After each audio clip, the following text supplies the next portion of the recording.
Magandang araw, panibagong topic na naman tayo at welcome kayo dito sa aking channel, Philippine Vision TV. Sa mga hindi pa nag-follow, paki-follow naman at paki-like na rin para ma-notify kayo every time na meron tayong mga panibagong topic dito sa ating Facebook at sa ating TikTok.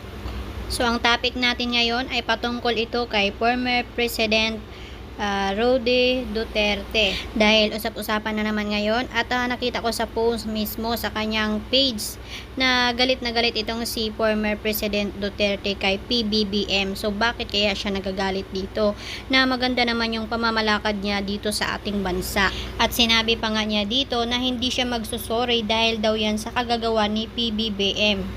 At may sinabi pa siya dito sa video niya na meron daw siyang nakitang ebidensya, no, sa nung panahon pa daw nung mayor siya. So ang opinion ko lang dito kay former President Duterte, patunayan mo na sana na binitawan mong salita laban kay PBBM at ilabas mo sana yung ebidensya mo na kasama siya sa listahan ng PDEA para malaman ng taong bayan kung nagsasabi ka ba ng totoo. At doon naman sa sinabi mo na baka masunod siya sa ama niya na mapatalsik, parang malabo yata yan. Kasi sa ngayon, mautak na ang mga tao. Siguro noon, madaling mauto ng mga tao dahil kulang sa kalaman sa politika.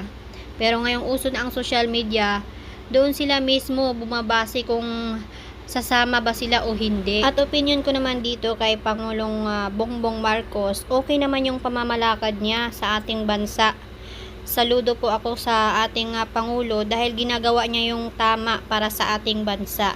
At lalo na kay House Speaker Martin Romualdez na maganda rin ang pamamalakad niya, lalo na yung in-extend niya yung peace out jeepney, kaya marami pong mga jeepney driver na natutuwa sa kanyang ginagawa. Kaya saludo din po ako kay House Speaker Martin Romualdez.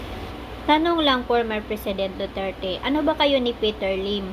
Bakit ganun mo siya ipinagtanggol sa mga akusasyon laban sa kanya noong ikaw pa ay president? May dapat bang malaman ang taong bayan tungkol sa inyong dalawa ni Peter Lim? Pero noong nalaman mong confirm na drug lord si Peter Lim, galing mismo sa pinagkatiwalaan ng PDEA Chief Isidro Lapina, ay bigla kang kumambyo at sinabi mo na mag-suicide na lang siya. Totoo kaya nagalit ka kay Peter Lim o palabas lang yon? Tanong lang din, bakit nakatakas at nakapunta sa ibang bansa? May opisyal ba na government na involved dito, former President Duterte? Huwag mo sanang masamain, nagtatanong lang bilang ordinaryong tao.